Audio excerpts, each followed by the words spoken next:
Hello, I'm back.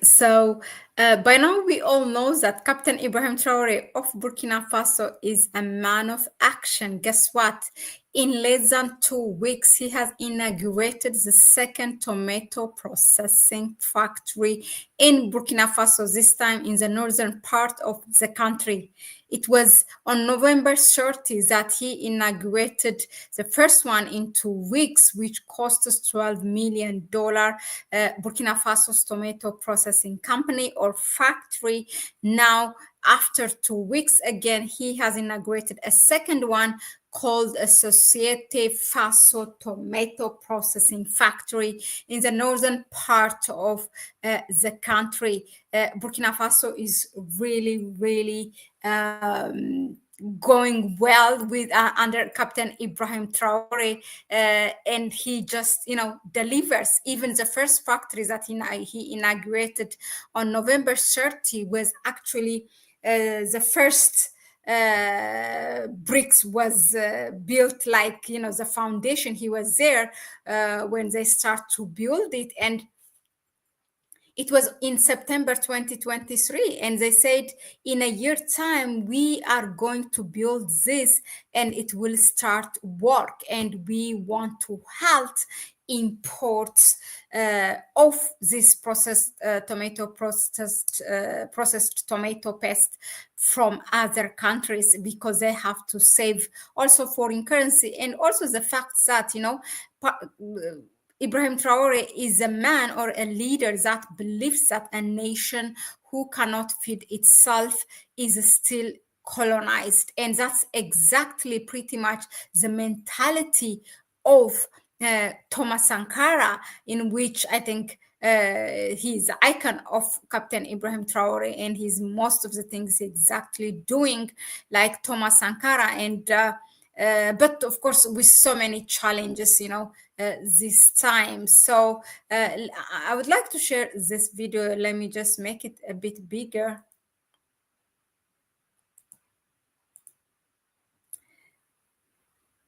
This is when he reached there and inaugurating. You can see how the people are really so, they love him, and the security. Why this is not playing now? Really, don't play with me, please. I don't know. Yeah, I really don't know, but there was a video from Faso 7. It's the national television of Burkina Faso. He is, he's there, he connects with the people, he inaugurates, he lays the foundation work, and he shows that again at the end of it. He comes and he makes sure that he inaugurates it and shows exactly he's a man of action, delivering what he promised. Let me try to do. So okay, this has refused, but I can share with you another video which is the same thing. I just opened it in a new tab because it's important. There's an exact similarity between him and Thomas Sankara. When they walk, how the people react. Look.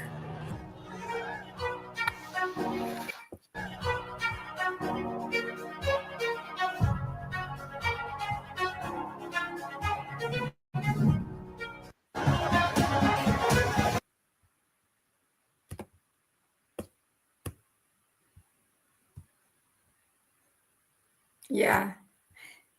So this is when he reached there. Officials are waiting for him. Greetings. Yeah.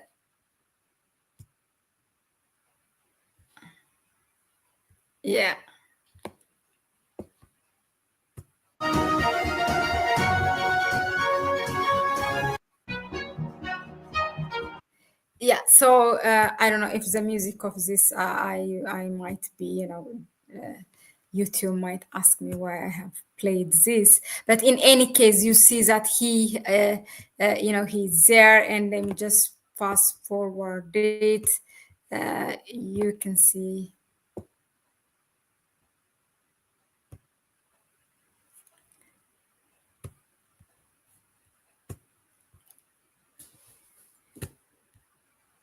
Yeah, the thing is that, I want to reflect on this. Look, the the difference is obvious. Now, while Captain Ibrahim Traore in Burkina Faso inaugurates two tomato processing factories in 2 weeks, we have in 1 week the neighboring countries, Ghana getting 350 millions of dollar loan from IMF, and then today as we speak Nigeria getting from Bank 500 millions of dollars loan getting from World Bank. Now, Captain Ibrahim Traore, he has a reason why he is getting away from World Bank and IMF and trying to feed his own people and refusing to accept any loan, showing that they are able to feed their people, while these neighboring countries with all the resources and the relations, that they don't have security problem like the Sahel states are facing, and they don't face any sanction by the Western countries, but still they are begging and leaking, mouth leaking these Western powers to get more loan, and that it does not even go to the people of Ghana or Nigeria. We know where it all end up. I mean, for real, given the corruption history of Nigeria. So while they are in bed with these neo-colonizers, Captain Ibrahim Traore is showing actually by detaching and cutting the ties from with its former colonizer, and even saying no to these people to be in bed with them, as we say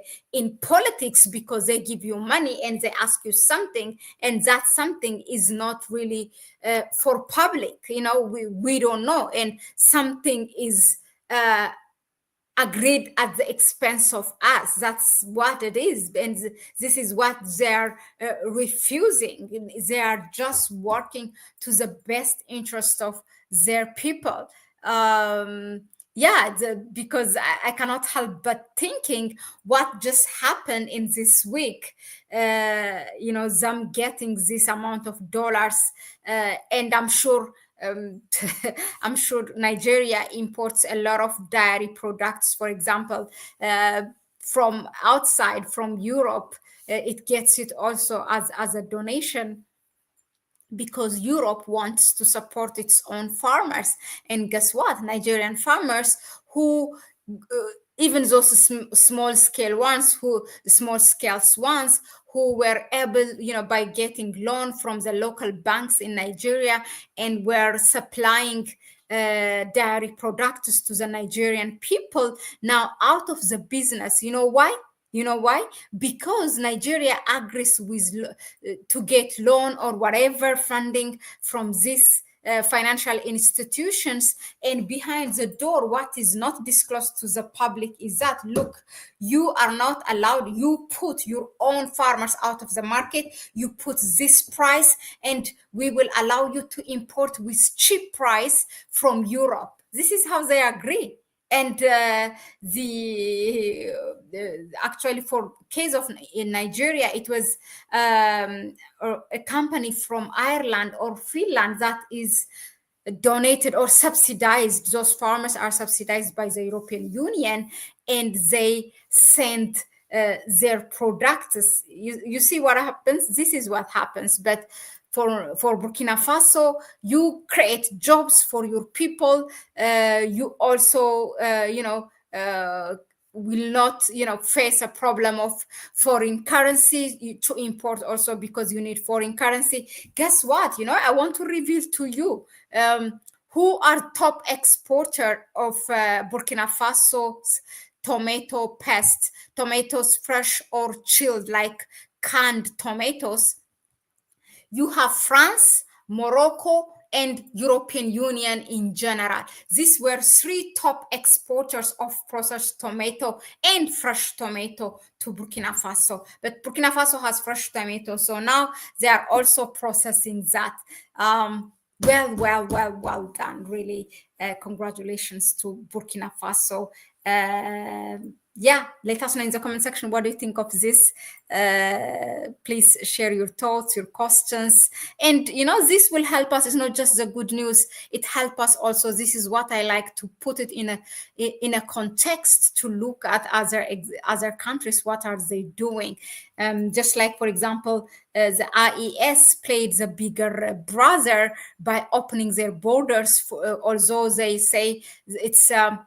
Irreversible, their departure. They are not going to join back ECOWAS, but their borders open. That means politically they are divorced from ECOWAS, but economically they remain integrated. That is their interest. And these people, their main ambition is that to achieve that economical independence. So they are not going to close any door to that. And they don't believe in that as well, because these are the people. They are not even trying to achieve what is written in the constitution in ECOWAS, or they're living to the standard of our ancestors' dream, to get that, to be free politically, to have that political unification, and also to have that economic independence by controlling your own natural resource. So they played that bigger role, but ECOWAS did not reciprocate that. So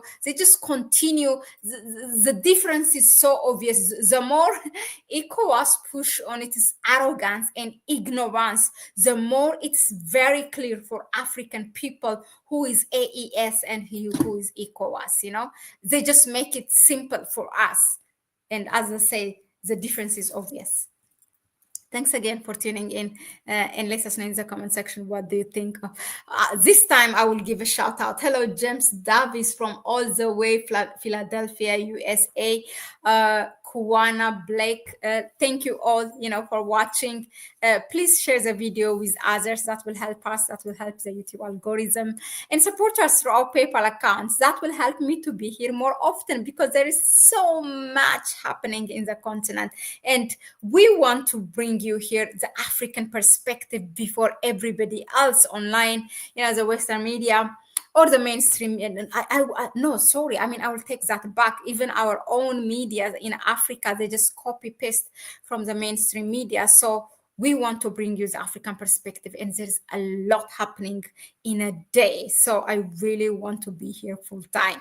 Thank you. And I'll see you in the next one. Our PayPal account is in the description section, if you wonder.